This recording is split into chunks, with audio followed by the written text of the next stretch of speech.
안녕하세요. 저는 동작구에 살고 있는 30대 중반의 여성입니다.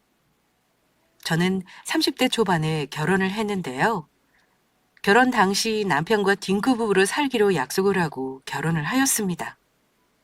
아이를 낳게 되면 제가 갖고 있던 커리어가 무너지는 것도 싫었지만 아이를 잘 키울 자신이 없었던 까닭도 있었습니다.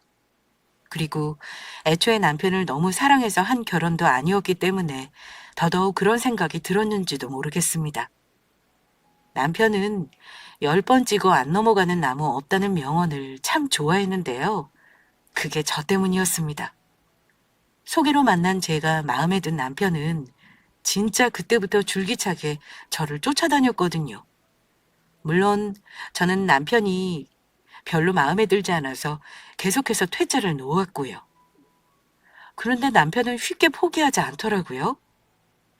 하루가 이틀이 되고 한 달이 되면서 저도 모르게 남편에게 스며든 건지, 이 정도면 제 짝으로 괜찮다 싶었던 건지, 남편에게 우리 사이에 아이는 없을 거라는 약속을 받아 결혼을 하게 되었습니다.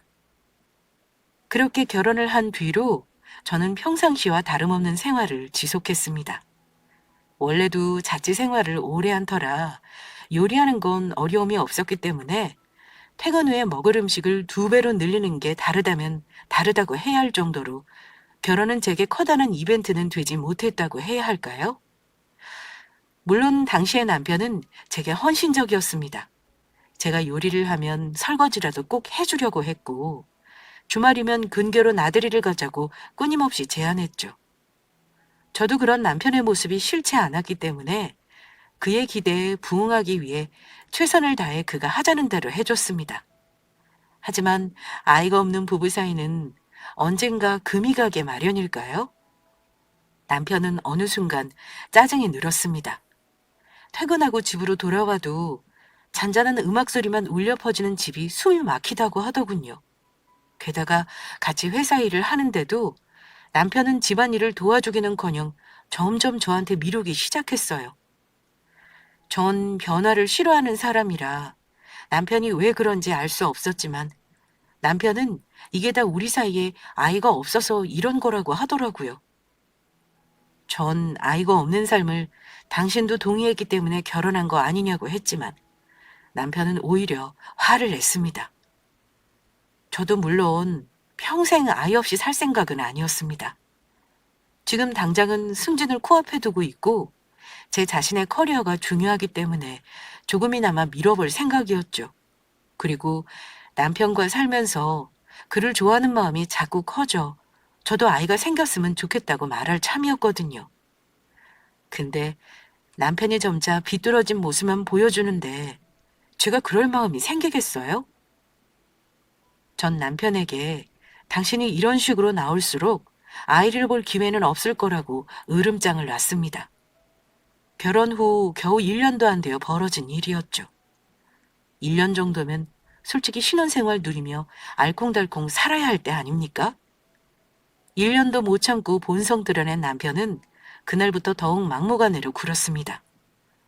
어차피 집에 들어와도 자기 반겨줄 애 하나 없는데 내가 왜 일찍 들어와야 하냐며 나가서 술 먹고 놀기 바쁘더군요. 저도 그런 남편을 신경 쓰지 않았습니다. 때 되면 다시 돌아올 거라는 생각도 했고 솔직히 제 일하기 바쁘기도 했습니다. 남편한테까지 신경 쓰다가는 제 명에 못 살 것 같았어요. 그 당시 저는 매우 중요한 프로젝트를 앞두고 있었거든요. 그렇게 저희의 관계를 자연스럽게 소원해져 갔습니다. 하지만 언제까지고 이렇게 살 수는 없었어요. 저는 남편과의 관계를 풀어보려 애를 썼습니다. 자기야, 등갈비 어때? 맛있어? 뭐 그럭저럭. 그렇게 핸드폰만 보지 말고 나 좀 봐봐. 할 얘기 있어. 남편은 그제야 핸드폰에서 눈을 떼고 저를 바라봤습니다. 삐딱한 시선엔 사랑 한 줌 담겨있지 않아서 어쩐지 서글펐지만 저는 애써 모른 척 말을 꺼냈습니다. 이번 주에 소은이 결혼식 하는데 같이 갈 수 있어? 당신 친구? 응. 결혼한 애들은 다 남편 데리고 온다더라. 자기 시간 되면 같이 갈까 싶어서. 그게 강요지 부탁이냐? 난 싫어. 가서 여자들 앞에서 품평이나 당하는 것 같고 기분 나빠. 누가 당신을 품평한다 그래. 내 친구들 그런 애들 아니야. 아니긴 뭐가 아니야. 여자들 안 그런다 하면서 뒤로 다 호박씩 가는 거 내가 모를 것 같아? 내 친구들 모욕하지 마. 기분 나빠. 남편 욕먹는 건 기분 안 나쁘고 네 친구들 욕먹는 건 기분 나빠? 너 너무 모순적이지 않냐? 내 친구들이 당신 욕을 언제 했다고 그래? 안 봐도 비디오지 뭐. 가기 싫으면 그냥 가기 싫다고 해. 나는 모처럼 바람이나 쐬러 갈까 싶어서 말했던 거야. 너 나만 나쁜 놈 만들지 말고 그냥 나 바빠서 못 왔다고만 해. 그게 편하니까. 당신 진짜 변한 거 알아? 내가 변한 게 아니라 네가 날 그렇게 만든 거야. 더 이상 말이 안 통했습니다. 알고 보면 남편은 권태기가 생긴 것을 아이 핑계를 댄 것뿐이었어요. 그렇지 않고서는 이렇게까지 변할 줄 몰랐죠. 저도 그날 이후로 남편에 대한 노력을 멈췄습니다. 남편이 이렇게 나오는데 제가 더 이상 무슨 노력을 더 할 수 있을까요? 그렇게 시간은 속절없이 흘러갔습니다. 저는 직장 내에서 더 인정을 받았고 그 인정만이 제 삶을 윤택하게 만들어 주었어요. 결혼을 하면서 내내 우울했던 감정을 일로써 치유할 수 있었습니다. 하지만 남편의 만행은 날이 갈수록 더해만 갔습니다. 가정에 충실하지 않은 것은 물론이고 제게 막말을 하는 것도 모자라 저희 집안도 우습게 보기 시작했어요. 저는 다른 건 몰라도 저희 부모님을 욕되게 하는 남편의 말들이 너무나 기분이 나빴고 참을 수 없었습니다. 참지 못해 이혼을 요구하자 남편은 네가 벌어다 오는 돈이 얼만데 이혼을 하냐며 절대 할 수 없다고 하더군요. 어이가 없었습니다. 물론 저도 이혼을 할 생각은 하지 않았습니다. 결혼한 지 1년밖에 안 됐을 뿐더러 제가 결혼했을 때 엄마가 너무 많이 좋아하셨거든요. 비혼주의자를 선언한 딸이 결혼을 하겠다고 하니 엄마는 감격하셨죠.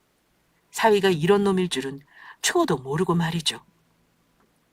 하긴 저도 몰랐으니 엄마가 알 리가 있겠어요? 그렇게 결혼 생활을 지속하면서 회사 생활을 하니 몸이 말이 아니었습니다. 이유도 없이 시름시름 앓는 날이 많아졌어요. 고열이 지속되어 병원을 가서 검사를 하면 별다른 이유가 없는 경우가 많았습니다. 이런 일이 반복되면서 몸이 지쳐갔습니다. 몸이 지치자 일을 하는 것이 괴로웠습니다. 일 때문에 그동안 숨을 쉬고 살아왔는데 그 일을 그만두면 내가 과연 편해질 수 있을까 많은 고민을 했습니다. 남편은 제가 일을 그만두는 것에 대해 엄청나게 반대했습니다. 왜 하필이면 이 중요한 시기에 일을 그만두냐? 병원에서도 딱히 아프다는 데가 없다는데 너 혼자 왜 힘든 척하냐? 나도 죽지 못해 일 다니는 거다. 애도 안 낳겠다고 했으니 너도 나랑 같이 평생 일해야 한다 등등. 입에 담지 못할 여러 폭언을 퍼부었습니다. 저 또한 일을 그만두고 싶지 않았습니다. 여기까지 쌓아올린 커리어를 한순간에 무너뜨리고 싶지 않았기 때문이죠. 하지만 더 이상 버티는 건 제 욕심이었습니다. 저를 보러 올라왔던 엄마는 제 몰골을 보고 눈물부터 쏟아내셨어요. 아이고, 얼굴이 이게 다 뭐니? 어디가 안 좋아? 아니야, 이제 다 나았어. 낫긴 뭐가 나. 이리 좀 봐봐. 세상에 까칠하기는. 도대체 왜 그래? 무슨 일이 있어? 무슨 일은 아무 일도 없어. 회사 일이 바빠서 그래. 그러니까 회사 일에 너무 매진하면 몸 다 상한다고 엄마가 그랬잖아. 그렇게 바쁘면 휴직계라도 내고 좀 쉬지 그러니. 이번에 마무리할 프로젝트 끝내면 그렇게 할게. 그나저나 임서방이 안 보이네. 그러게. 오늘 늦는다고 한 것 같은데. 너 이렇게 몸 안 좋은데 일찍 와서 도와주지 왜 늦는다니. 회사 일 하는 게 그렇지 뭐. 사실 남편이 일찍 들어오는지 늦는지에 대해선 아무것도 몰랐습니다. 별다른 대화가 없다시피 한 집이었으니까요. 하지만 엄마한테는 그렇게 대충 둘러댔습니다. 그런데 웬일인지 그날은 남편이 집에 일찍 들어오더군요. 술도 안 마신 깔끔한 모양새를 안도했습니다. 남편은 엄마를 발견하고는 곧바로 달려와 인사를 했어요. 저랑 둘이 있을 때만 본색을 드러내는 남편은 엄마한테는 늘 깍듯했거든요. 장모님, 늦은 시간에 여긴 어쩐 일로 오셨어요? 너희들 보고 싶어서 왔지. 잘하셨어요. 식사는 하셨어요? 식사는 무슨? 아니, 애 얼굴이 왜 이렇게 상했어? 시집 보낼 때는 손에 물 한 방울 안 묻히게 소중히 대하겠다고 하더만 얼굴이 이게 뭔가? 죄송합니다, 장모님. 제가 일하지 말고 집에서 쉬라고 해도 부득부득 일을 하는 사람이라서요. 장모님도 알잖아요. 일 욕심이 저보다 더 많은 거. 남편은 뻔뻔하게 거짓말을 늘어놓더군요. 제가 마치 일부러 일을 그만두지 못하고 있다는 것처럼 말했습니다. 저는 어이가 없었지만 일단 장단은 맞추기로 했습니다. 여기서 남편의 실체를 알게 되면 엄마가 받을 충격이 상당하다고 느꼈거든요. 그래, 임서방 말처럼 너 그만 쉬어라. 지금까지 열심히 했으면 됐어. 이제 애도 낳고 새 식구 잘 살아야지. 엄마, 나 아직 그럴 생각 없어. 없긴, 임서방. 얘가 이렇다네. 아직 애 같아. 자네가 데리고 사느라 고생이 많아. 아닙니다, 장모님. 뭐 드실래요? 족발 좋아하시죠? 그거 시킬까요? 아무것도 모르는 엄마는 남편을 두둔했습니다. 그럴수록 속이 썩어 문드러졌지만 별 말을 할 수는 없었어요.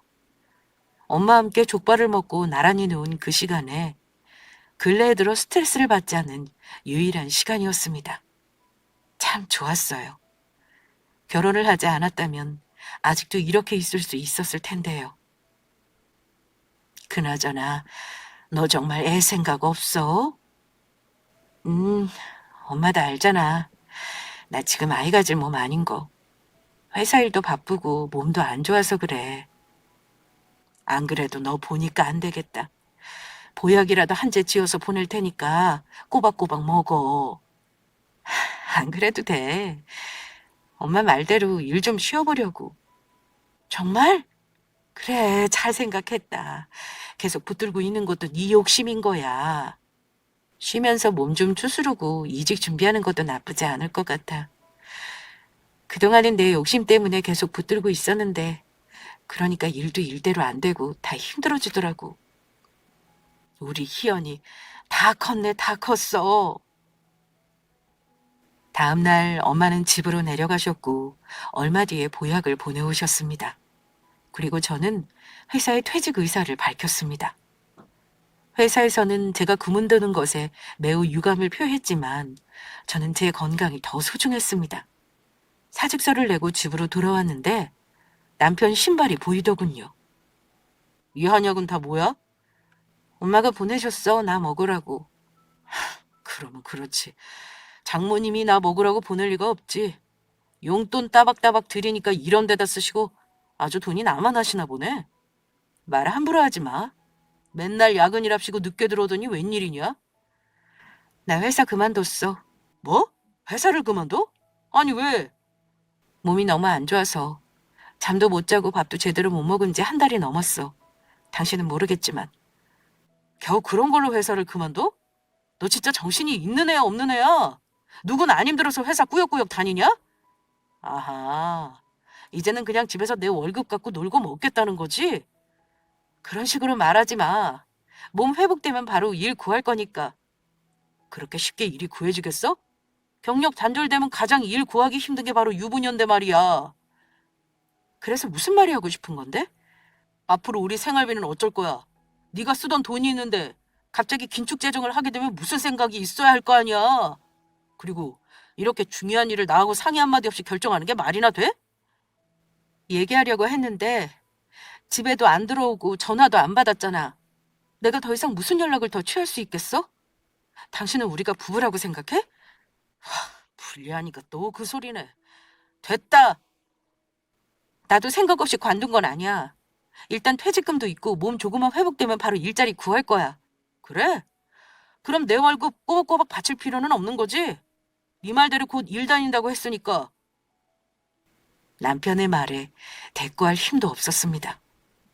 저는 엄마가 보내준 한약 상자를 열어 한 봉지 꺼낸 뒤에 마셨습니다. 가만히 그걸 보던 남편이 또 구시렁거리더군요.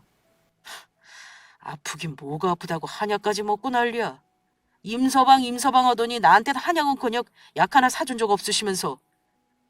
그럼 설마 내가 하나도 안 아픈데 내가 쌓아올린 커리어까지 전부 포기하면서 일을 그만뒀겠어? 괜한 억지 좀 부리지 좀 마. 지금 멀쩡히 내 말에 따박따박 대꾸하는 거 보니 멀쩡하구만 뭐. 사람이 화낼 힘이 있으면 다 할 수 있지. 그깟 일 좀 하는 게 뭐가 힘들다고.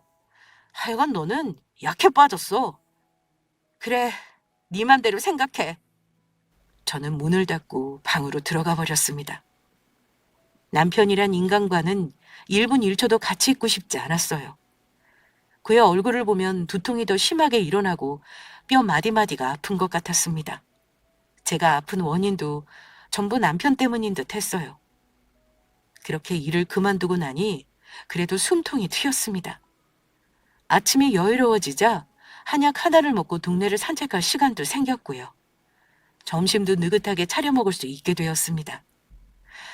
사람이 리프레시하는 시간이 이렇게나 중요하다는 걸 느끼게 된 거죠. 그러던 어느 날이었습니다. 출장을 다녀오겠다며 며칠 집을 비운 남편이 돌아온 날 사건이 터졌습니다. 남편은 집에 들어오자마자 저보고 외출 준비를 하라고 하더군요. 어디 갈 곳이 있다고 하면서요? 저는 영문을 몰라서 남편에게 어딜 갈 거냐고 여러 번 되물었지만 남편은 대답 대신 저를 재촉했습니다. 저는 옷을 갈아입고 차에 올라탔습니다. 남편이 차를 몰고 도착한 곳은 신우의 식당이었습니다. 신우는 오래전에 식당을 하나 개업했는데 24시간 영업을 하는 해장국 집이었습니다. 매출이 나쁘지 않다고 하며 종종 자랑을 한 것도 모자라 늘 집안에 대소사가 있을 때면 바쁘다는 핑계로 참석하지 않았습니다. 하지만 다른 직원들도 오래 식당에서 일을 했던 터라 굳이 신우가 없어도 상관없다는 건 모두가 공공연히 알고 있는 사실이었습니다. 저는 여기로 절 끌고 온 남편이 이해되질 않았습니다. 불이 훤히 켜져 있는 해장국집은 늦은 시간이라 손님 없이 한가했습니다. 저녁도 먹었는데 설마 여기서 밥을 먹이라는 건 아니겠지 싶었습니다. 남편이 그럴 인물이 아니기도 했고요. 누나 나왔어. 아이고야, 이 시간에 네가 웬일이래. 부탁이 있어서 왔어. 웬 부탁? 그나저나 동서는 왜 이렇게 말랐대? 죽도 못 얻어먹은 얼굴을 하고 있구만. 마르긴 뭘, 몸매 관리하는 거야, 멀쩡해. 안녕하세요. 오랜만이네요. 앉아, 설렁탕이나 한 그릇 먹어. 아니야, 설렁탕은 무슨. 밥 먹었어. 누나 일단 앉아봐. 그래, 무슨 할 말이 있어서 이 밤에 찾아왔는지 드러나 보자. 우리 마누라 여기 취직 좀 시켜줘. 에? 뭐라고? 일도 그만두고 집에 틀어박혀 있는 거 보기 싫어서 그래. 여기 식당 일이나 좀 하면서 기분 전환도 하고 좋지 않겠어? 아니, 일을 그만뒀어? 직장 다니느라 애쓰더니 왜? 몸이 좋지 않아서 좀 쉬기로 했어요. 설마 하니 남편이 이런 목적으로 저를 끌고 올 거라곤 상상도 못했습니다. 취직이라뇨. 그것도 신우의 식당이에요. 너무 기가 막히고 코가 막힌 상황이었지만 신우 앞이라 대놓고 화를 낼 수도 없었습니다. 어디가 안 좋은데? 그냥 일 많이 해서 오는 병 같은 거지. 오히려 식당에서 일하면 기분 전환도 되고 훨씬 나을걸? 뭐 나야 상관없다만 동서는 괜찮겠어? 저 전혀 모르고 여기까지 온 거라서요. 일단 이 사람이랑 얘기를 좀 더 해볼게요. 야, 너는 왜 아무 말도 없이 여길 데려왔냐? 동서 놀라게. 놀랄 게 뭐 있어. 어차피 말했으면 안 왔을 거 아니야. 곧 바쁘실 시간 같은데 저희 이만 가볼게요. 다음에 봬요. 그래, 조심히들 가고. 저는 신우 식당을 재빨리 빠져나왔습니다. 뒤에서 쫓아오던 남편이 저를 붙잡더군요. 이러고 가면 어떡해? 그럼 뭘 어떻게 해야 하는데? 근로계약서라도 써야 하는 거 아니야? 근로계약서? 너 진짜 제정신이니? 그럼 내가 미쳤다는 거냐? 다른 데도 아니고 누나 식당이면 너도 할 만할 거 아니야? 너한테 설마 누나가 일을 미친 듯이 시키겠어? 내가 뭐가 나빠? 환기도 시키고 평소 안 해보던 일하면 다른 시너지 효과도 올 테고. 난 그냥 내가 노는 꼴이 보기 싫은 거잖아. 그래, 말 잘했다. 맞아. 나 너 노는 거 보기 싫어. 누군 뼈 빠지게 일하느라 해도 못 보고 사는데 왜 너는 집에서 탱자탱자 노는데? 내가 노는 거 아니라 회복 중이라고 분명히 말했어. 그리고 곧 일 구할 거라고도 했고. 그런데도 내가 못 믿어서 여기까지 상의도 없이 데려왔단 말이야? 당신이란 사람 진짜 이해할 수가 없다. 장모님 매달 용돈 드리는 거 한두 푼 아닌 거 나도 알아. 당신이 벌 때야 당신 돈도 드렸지만 나 그 돈 못 드려. 그러니까 여기서 일해서 드려. 설마 했지만 겨우 그딴 이유였니? 그딴 이유라니 그게 얼마나 중요한 건지 알아? 그런 식으로 야금야금 돈 타가면 남는 게 뭐가 있겠어? 네 말대로 취직한다고 해도 그게 어떻게 될지 누가 알아? 솔직히 그 전 회사야 너 능력 높이 쳐줘서 뽑아줬다고 쳐도 결혼도 하고 언제 애 낳을지 모르는 너 받아주는 회사가 도대체 얼마나 많겠냐고? 말 다 했어? 그래, 말 다 했다. 당신이란 사람 진짜 질린다. 질려? 그래, 질린 김에 잘 됐다. 이참에 우리 갈라서는 게 어때? 어차피 너 나한테 정이란 정은 다 떨어진 것 같고 그거 나도 피차 마찬가지거든? 얼마 전에 나랑 이혼하자고 했잖아. 내가 그 소원 들어줄게.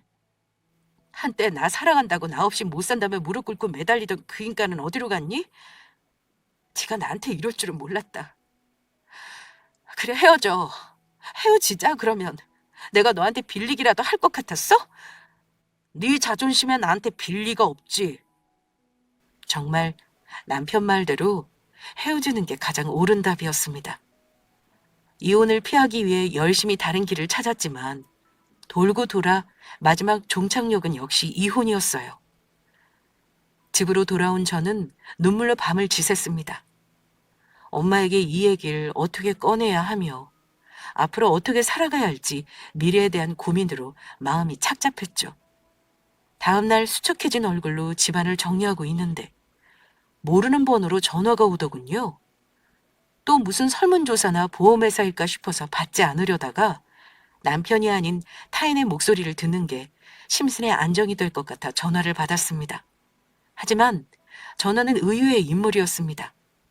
몇 달 전에 회사에서 박람회에 참석을 했는데 그곳에서 대기업의 임원 한 분을 만나 뵈었거든요. 그분의 전화였습니다. 그분은 그날 제가 너무 마음에 들었다며 자신의 회사로 스카우트 해오고 싶다고 하셨어요. 다니던 회사로 연락을 했더니 제가 퇴사했다고 하여 마침 기회가 찾아온 것 같아서 득달같이 연락을 하셨다는 말을 함께 하셨죠. 저는 너무나 기뻤습니다. 열심히 일해온 성과를 이제야 보상받는 듯한 느낌이 들었어요. 그리고 무엇보다 저를 인정해주는 사람을 만났다는 게 더 기뻤습니다. 그분은 한참이나 통화를 하고 조만간 회사로 찾아뵙겠다는 말과 함께 전화를 끊었습니다. 마음속 깊이 드리워져 있던 우울의 싹이 완전히 제거되는 기분이었습니다. 저는 청소를 마치고 캐리어를 꺼내 제 옷가지를 챙겼습니다. 그리고 그 길로 엄마에게로 내려갔습니다. 저희 엄마는 시골에서 고등학교 청소하시는 일을 하시며 혼자 살고 계셨거든요. 아무 말 없이 퇴근 시간에 고등학교 앞으로 찾아간 저를 발견한 엄마는 너무 반가워하셨습니다. 세상에, 말도 없이 웬일이야. 너 보려고 어젯밤에 그런 꿈을 꿨나 보다. 그런 꿈? 너희 아버지가 꿈에 나와서 싱글벙글 웃길래 무슨 좋은 일이 생기려고 그러나 싶었지. 근데 그게 너만 나는 꿈이었나 봐. 그래? 꿈이 정확하네. 한약은 잘 먹고 있어? 그럼 누가 해주신 건데 꼬박꼬박 잘 챙겨 먹고 있지. 일 쉬니까 이렇게 집에도 찾아오고 그러는 거야? 거봐라, 얼마나 좋으니. 임서방도 좋아하지? 엄마, 나랑 술 한잔 하자. 웬 술? 엄마 술 좋아하잖아. 나 엄마랑 술 한잔 한 적 한 번도 없잖아. 오늘은 하고 싶어. 할 얘기도 있고. 저는 엄마를 끌고 술집으로 향했습니다. 시골의 몇 안 되는 술집 중 제가 가장 좋아했던 곳으로 엄마를 데리고 가 막걸리와 파전을 시켰어요. 엄마는 딸이랑 술 마시는 경험이 처음이라 신기해했습니다. 이렇게 좋아하실 줄 알았다면 진작 해드릴 걸 그랬어요. 저희는 막걸리를 한 잔씩 주고받았습니다. 이제 얘기해봐. 갑자기 내려온 데는 이유가 있을 거 아니야. 그냥 엄마 보고 싶어서 왔지? 이유는 무슨? 귀신을 속이지 난 못 속인댔지? 얼른 말해봐. 엄마, 놀라지 말고 들어. 나 임서방이랑 이혼해. 뭐? 저는 엄마에게 그간 있었던 일을 다 털어놓았습니다. 남편이 엄마 앞에서만 착한 척했던 미선저였던 것도 얘기했고, 결혼 생활 동안 그가 내게 어떤 모진 말들과 행동을 했는지도 모두 얘기했습니다. 제 얘기를 듣는 동안 엄마는 가만히 눈물을 흘리시더군요. 제 얘기가 끝나자 막걸리 한 잔을 쭉 들이킨 엄마는 눈물을 훔쳤습니다. 내가 그 자식 가만 안 둘 테야. 당장 쫓아가서 멱살이라도 쥐어잡아야 속이 후련하겠어. 흥분하지 말고. 어차피 우리 이혼할 거야. 너 이대로 고분고분 이혼해 줄 거야?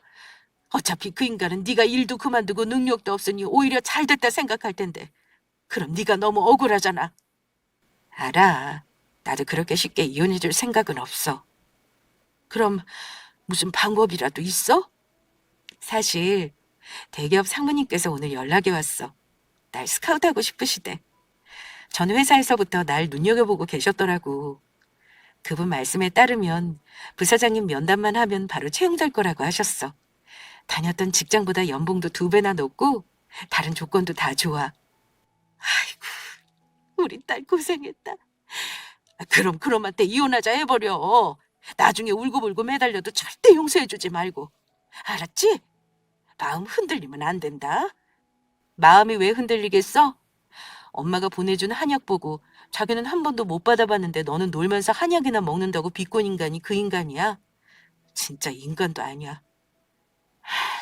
난 그것도 모르고 그저 임서방 했지 뭐냐. 내가 바보였네. 바보였어.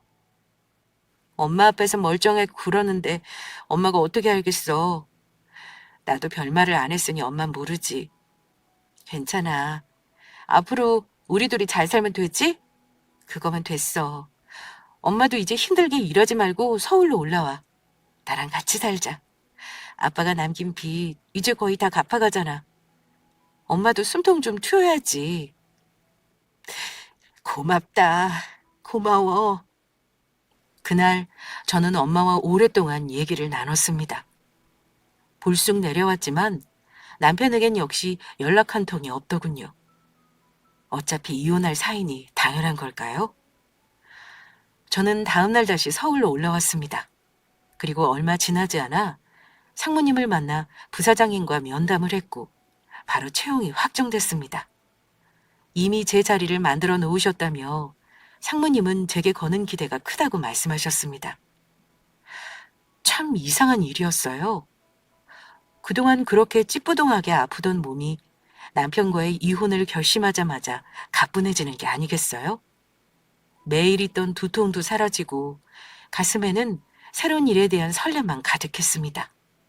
저는 막 나온 따끈따끈한 명함을 받아들고 집으로 돌아갔습니다. 이제 드디어 복수의 날이 다가왔거든요. 집으로 돌아왔는데 남편은 역시 없더군요. 저는 남편에게 전화를 걸었습니다. 한 통, 두 통, 서너 통이 넘어가자 남편이 겨우 전화를 받았습니다. 바쁜데 왜 전화야? 이혼 서류 도장은 찍어야지. 뭐야, 그것 때문에 전화한 거야? 나랑 하루빨리 이혼하고 싶었던 거 당신 아니었어? 얼른 와. 그래, 내가 아무리 바빠도 도장은 찍어야지. 딱 기다려. 남편은 1시간도 안 걸려 집으로 들어왔습니다. 거실 소파에 가만히 앉아 남편을 기다리고 있던 저는 가만히 이혼 서류를 내밀었습니다. 남편은 주머니를 뒤져 미련 없이 도장을 찍고는 그대로 제게 넘겨주더군요. 자, 됐지? 아, 이제 겨우 끝났네. 너랑 사는 동안 진짜 숨 막혀 죽는 줄 알았다. 내가 네 실체도 모르고 잠깐 눈이 돌아가지고 쫓아다니는 바람에 내 인생 내 갖고 왔어. 내가 미쳤지. 그래, 나도 미쳤었지. 너란 인간 괜찮은 놈인 줄 알고 많고 많은 사람 중에 고른 게 아주 잘못된 선택이었지. 피차 잘된 선택이네, 그럼. 그래, 나도 당신이랑 헤어지길 누구보다 바랬던 사람이라 지금 속이 후련해. 그럼 다음엔 법원에서 보면 되는 건가? 아참, 이거 가져가. 나 취직했어. 저는 명함을 남편에게 내밀었습니다.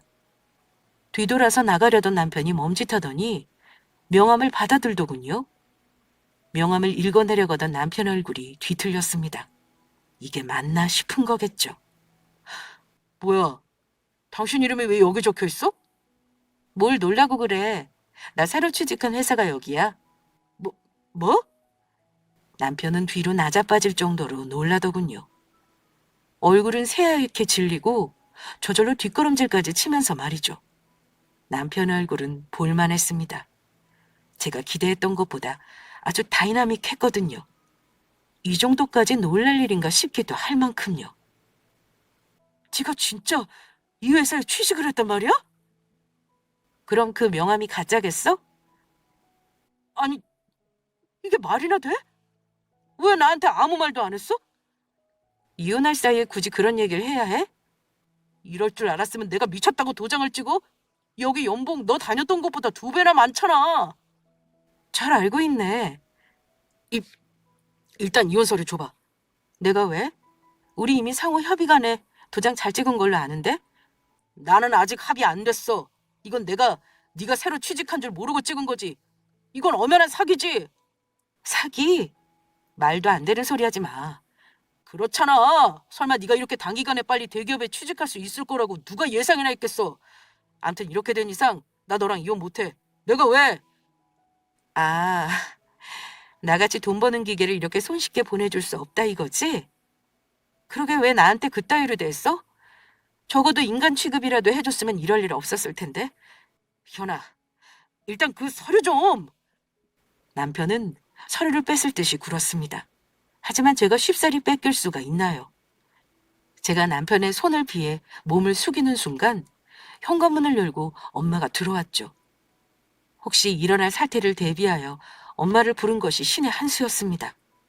엄마는 들어오자마자 남편의 등을 후려치며 소리를 쳤습니다. 지금 뭐 하는 짓이야? 장모님, 그동안 그렇게 괴롭혔는데 아직도 괴롭힐 게 남았나? 그게 아닙니다, 장모님. 저는 아직 이혼 생각이 없는데 희원이가 자꾸 이혼을 강요해서요. 거짓말하지 말게. 거짓말 아닙니다. 제가 장모님한테 인사드리러 갔을 때 했던 말 기억 안 나세요? 저 희원이 없으면 못 살겠다고 했지 않았습니까? 그랬지.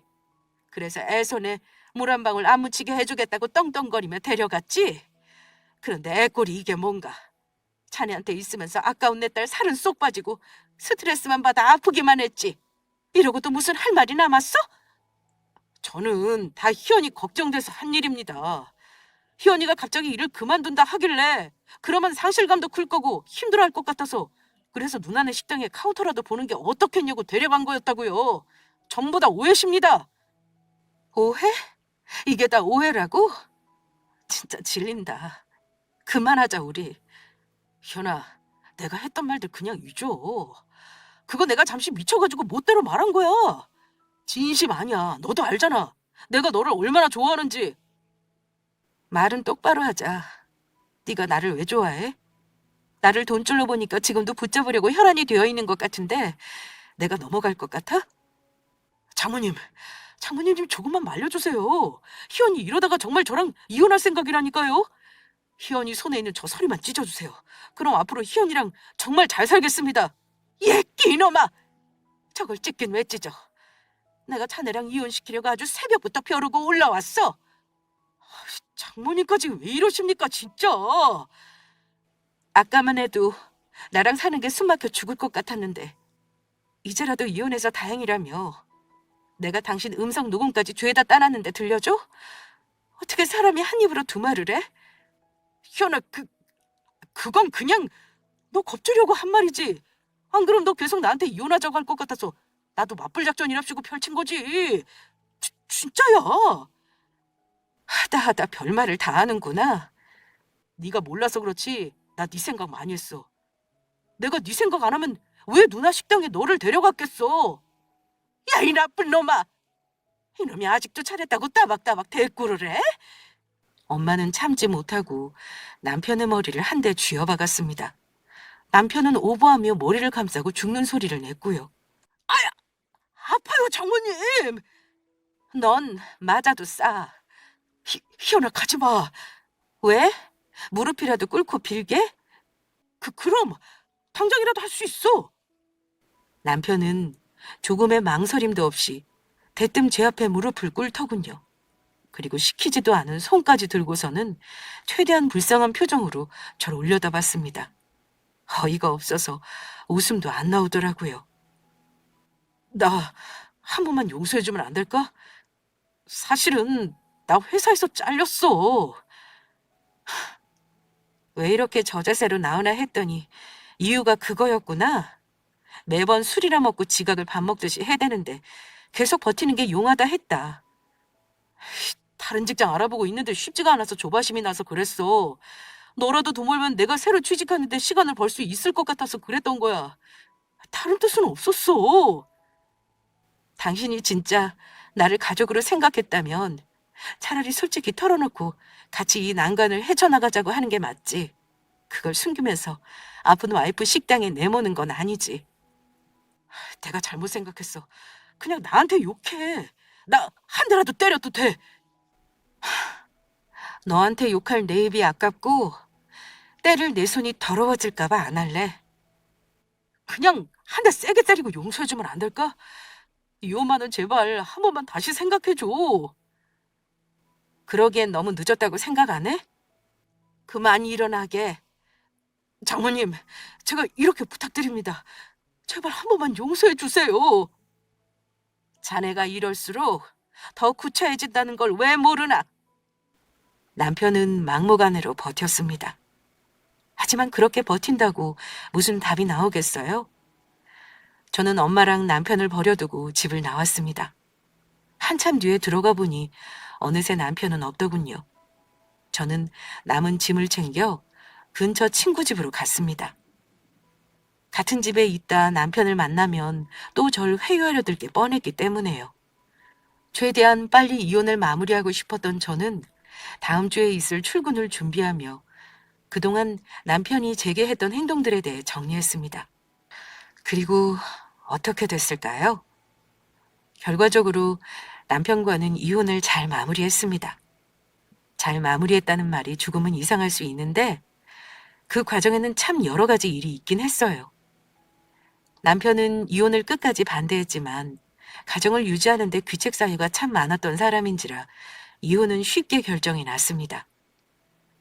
위자료나 재산 분할 부분에서 골치가 아팠지만 결혼하고 1년이 좀 지난 터라 그것도 복잡하진 않더군요.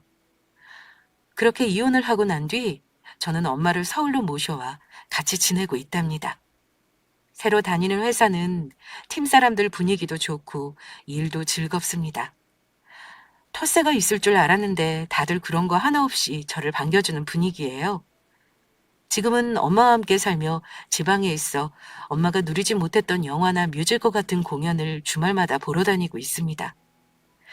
너무나 즐거운 삶이 아닐 수 없습니다.